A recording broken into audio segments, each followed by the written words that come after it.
The gunshots rang out just as the choir took their final breath. It wasn't a robbery. It wasn't gang-related. It was a mother, well-dressed, composed, and deadly, who pulled the trigger. And the person she shot? Her own son. Right there in front of everyone. But what nobody in that sanctuary knew was that she had just walked in on a manhunt. One that started with a hospital bed, escalated through a disturbing family secret, and ended with a daughter found cold, bruised, and barely recognizable in her own bedroom. And here's the part that makes this case unforgettable. Her son wasn't just on the run. He was there in that church for another reason entirely. One that would have shattered more lives forever if she hadn't stopped him. This isn't a story about parenting gone wrong. It's the story of what happens when evil grows in your own house, and no one believes you until it's too late. In the fall of 2020, Sharon Fields was admitted to Fulton Medical Center in Georgia after collapsing during her shift at a local school office. Diagnosed with severe complications linked to untreated pneumonia and chronic fatigue, she spent nearly 3 months under close medical observation. For most of that period, her teenage son Derek and husband Charles visited her sparingly, often citing work or church commitments. But it was her daughter, Tiana Fields, who showed up consistently, bringing groceries, asking doctors questions, and making sure her mother had someone to talk to. When Sharon was finally discharged and returned home, everything looked the same, but nothing felt right. The house was clean, meals were cooked, and the bills were paid, but the atmosphere was unnervingly cold. Charles, once overly attentive, seemed emotionally distant. He kept to himself, often lost in his phone or tucked away in the garage long after work hours. His usual warmth and fussing over Sharon's well-being had vanished. Derek, now 19, barely made eye contact. He responded to questions with one-word answers and spent most of his time behind locked doors or away from the house entirely. Tiana was the first to notice. Even before her mother could settle back into routine, she picked up on the energy shift. She was 21 at the time, old enough to remember how close their family once was, family movie nights, Sunday church, and Charles's predictable way of leaving love notes on the kitchen counter before heading to work. But that man didn't seem to live here anymore. Sharon, still physically recovering, tried not to overthink it. She attributed Charles's emotional distance to the stress of managing the home during her absence, at least for now. It was a Wednesday evening, just over 5 weeks since Sharon had returned from the hospital. Tiana came home early from her second shift at the diner. Her mother was asleep in the bedroom. The house was quiet. Thinking her father was finishing up some work, she walked toward the garage to ask if he had eaten. The moment she opened the door, her world stopped. What she saw inside wasn't ambiguous. It was explicit, physical, and devastating. Charles Fields, her father, was romantically intimate with her brother, Derek. They were caught pants down. She didn't scream, but she ran as fast as she could to her room in tears, locking the door behind her. That night, she didn't sleep. The image played over in her head, making her sick to her stomach. She didn't go to work the next day. She avoided both of them. Sharon, still recovering and unaware, thought her daughter was just overwhelmed. 3 days later, Tiana finally told her mother. Sharon was seated at the kitchen table when Tiana, in a trembling voice, recounted what she saw. She didn't exaggerate. She didn't soften it. Sharon sat frozen. It wasn't just betrayal, it was incomprehensible. There had been tension, distance. But this? It wasn't even within the scope of what she feared. Sharon stood up, walked into the garage, and waited until Derek came home that evening. Charles wasn't around. The confrontation was brief but unforgettable. She demanded to know if it was true, if he understood the gravity of what he was involved in. She pleaded with him to get help, to find a girl, to walk away from the path he was on. Derek didn't just dismiss her, he disrespected her. According to Tiana, who watched from the kitchen hallway, he spat directly in Sharon's face and walked off. No apology. No explanation. Just contempt. Sharon stood still, wiping her face with her sleeve.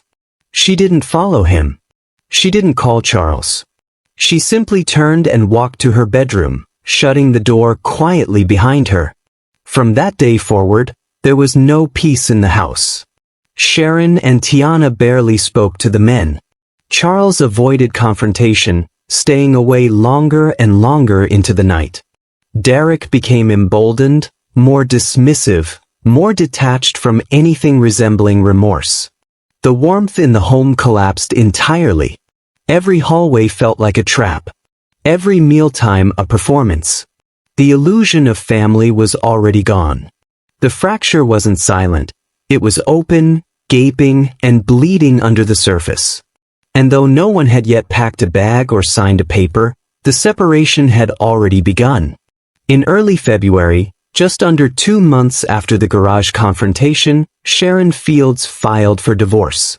The process was swift and silent. She didn't explain herself to anyone in the community. Not the neighbors. Not the church. Not even her sister-in-law, who called repeatedly to ask what was going on. By the end of the month, Sharon and her daughter, Tiana, left the house for good. They packed up their essentials and moved to a small apartment on the east side of DeKalb County. The apartment wasn't large, but it was theirs. And more importantly, it was far from Charles and Derek. Back in their old neighborhood, Charles wasted no time reshaping the narrative. To church members and old friends, he played the victim. He told them Sharon had gotten involved with someone else during her hospital stay and that her mind had changed while she was gone. He claimed he tried to save the marriage, tried to pray through it, tried to be patient, but she was no longer the woman he married. It was a calculated story, dressed in sorrow and false humility. Derek stood firmly by him, reinforcing the lie. To his few close friends, he mirrored his father's version, saying his mother had lost herself and had been disrespecting Charles for years. When questioned further, he'd shake his head and say, "You wouldn't believe what she did." The church community, unaware of the truth, rallied behind Charles. He remained active, taking on more leadership responsibilities in the absence of Sharon. Tiana was branded confused, and Sharon was quietly labeled unfaithful. No one questioned why Derek still lived at home, even as a grown adult. No one dared to ask why father and son were always together, often whispering to each other in the back hallway after service. In their new apartment, Sharon said little. She went about her day quietly, started part-time work at a clinic near Lithonia, and rarely spoke about the divorce. Tiana, on the other hand, was visibly angry. The lies being told. The silence they were forced to keep. The weight of the secret gnawed at her, but her mother refused to expose the truth. She said it was too sick, too shameful, and too dangerous. Meanwhile, Charles and Derek continued their relationship behind closed doors. Without Sharon's presence, there was no resistance in the house. No voice to question them. The secrecy only emboldened them further. The door that should have closed after the confrontation stayed wide open. And as Charles maintained his public image, few knew that within the walls of that home, a dark and unnatural bond was still alive, quiet, calculated, and protected by a web of deceit no one was ready to unravel. It was a night that started with nothing more than loud music, cheap vodka, and too many bad decisions packed into one weekend. Derek Fields had joined a few of his friends at a private party in a rental home outside Atlanta. It was one of those gatherings where most people didn't know each other's names, but everyone had cash to burn and something to prove. The drinks came fast. The girls came later. The escorts arrived around midnight, 3 of them, brought in through a local contact one of Derek's friends used before. It was a scene that repeated itself across many reckless nights. No questions asked, no precautions taken, and no second thoughts. Derek had no idea that one of those encounters would change the course of his life. Back at home, Charles had no knowledge of the party. Their relationship, already spiraling into disturbing territory, was built around secrecy. Nothing Derek did outside those walls mattered, as long as the silence at home remained. It wasn't until months later, long after the divorce and Sharon's departure, that the consequences arrived.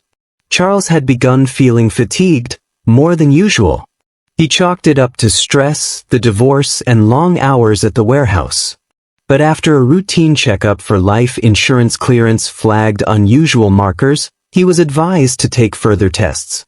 The results didn't just shock him, they shook the foundation of his already ruined household. Charles had tested positive for HIV. He kept it to himself for several days, slipping into paranoia.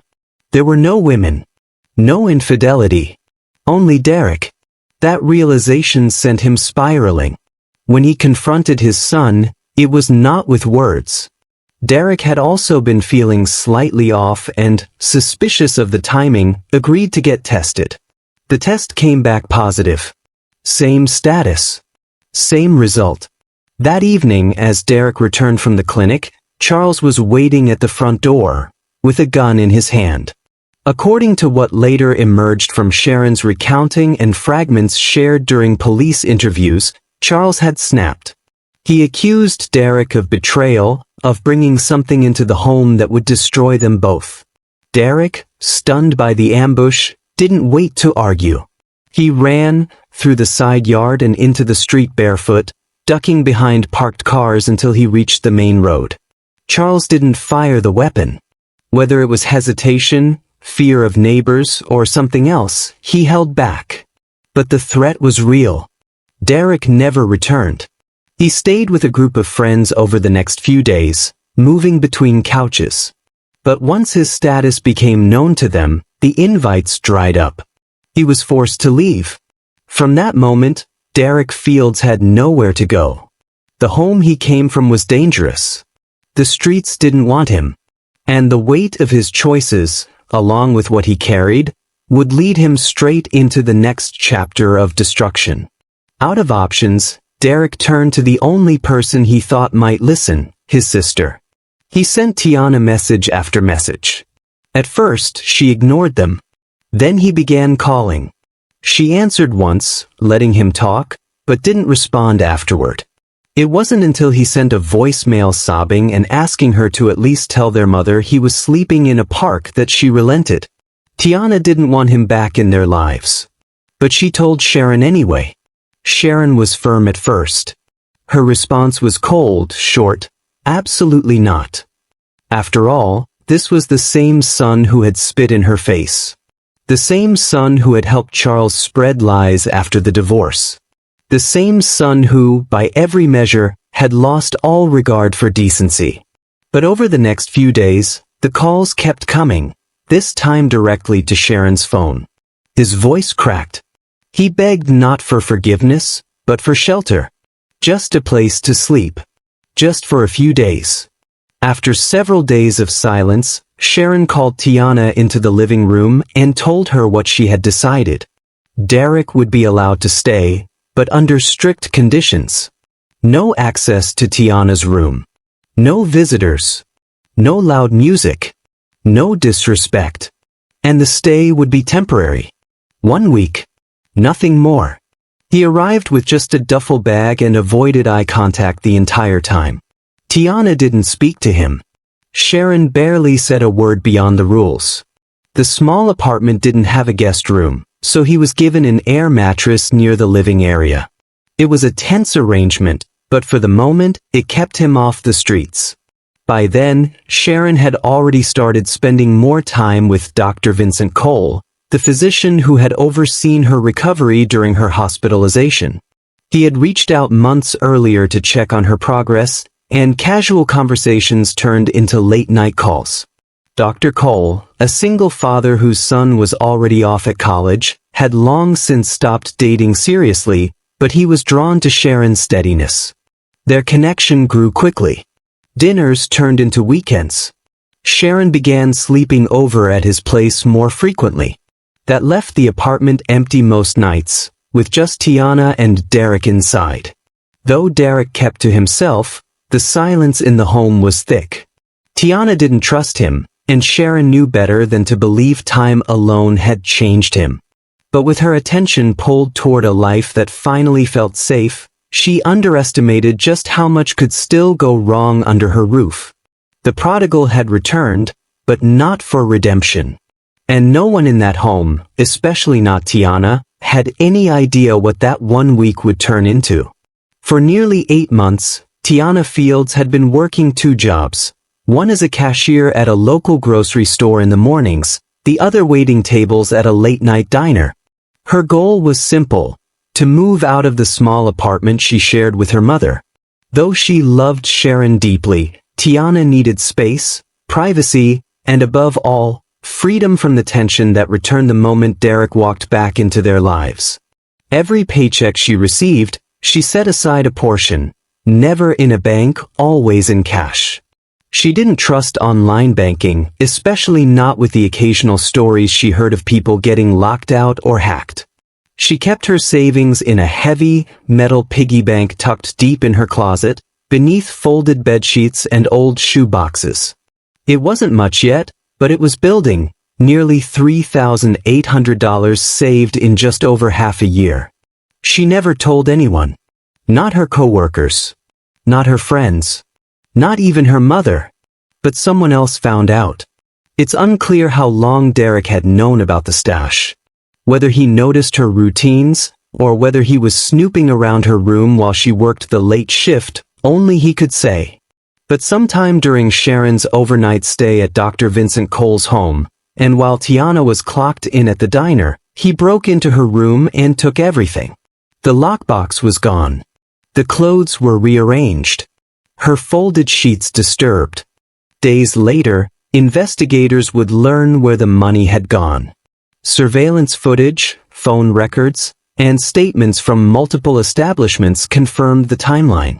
Derek had used the stolen cash for a spree of high-end escort bookings over the course of the week.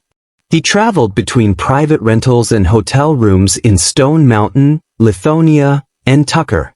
Each encounter was paid for in cash. But the worst hadn't happened yet. The theft wasn't the final betrayal. It was just the last thread before everything finally snapped. The confrontation began late on a Thursday evening, after Tiana Fields returned from her second job. Sharon wasn't home. She had gone to spend the night with Dr. Vincent Cole, as she often did toward the end of the week. Neighbors would later say they heard raised voices.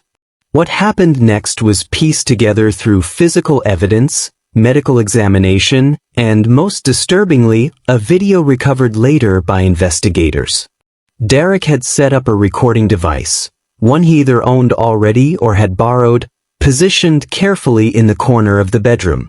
The footage would show Tiana being overpowered, her dress ripped off, sexually assaulted, thrown against the wall, struck multiple times in the head, and restrained.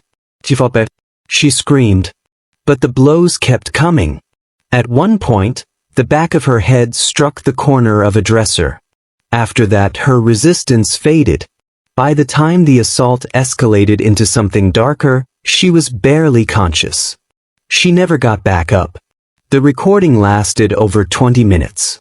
It ended abruptly, the screen going dark. When Sharon returned home 2 days later, she noticed the smell before she even opened the bedroom door. She called 911, barely able to speak. Paramedics arrived to find Tiana's body partially covered by a bedsheet.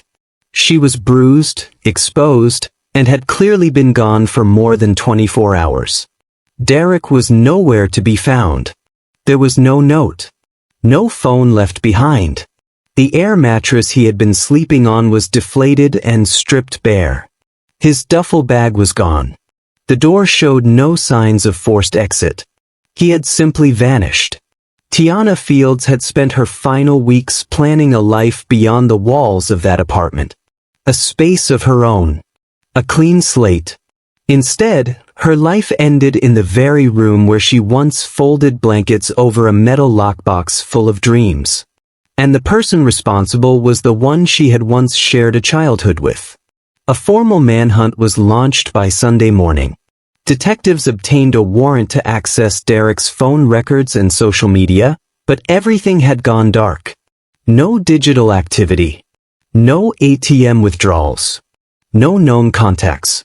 Tiana's autopsy confirmed the brutality of the assault. The cause of death was blunt force trauma to the head. The secondary evidence revealed a far more disturbing violation, one that investigators confirmed had been recorded. The video would not be released publicly, but it was enough to lock Derek's name as the prime suspect. Sharon fell into a state of paralysis. She didn't eat. She didn't sleep. She barely spoke. The apartment was cleared out within days by extended family, and she moved in with Vincent temporarily.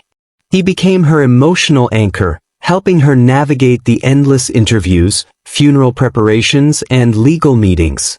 The question that kept echoing in the minds of detectives, friends, and Sharon herself was simple. How does someone commit a crime so monstrous, and then vanish without a single trace? Then came the phone call. It was a Sunday morning.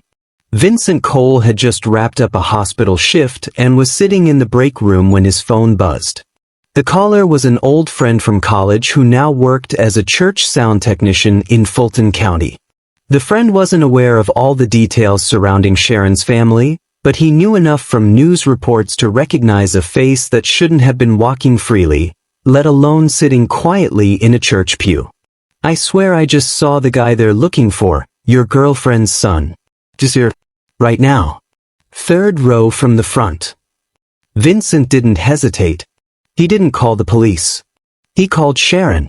He told her exactly what his friend said. Sharon didn't ask any more questions.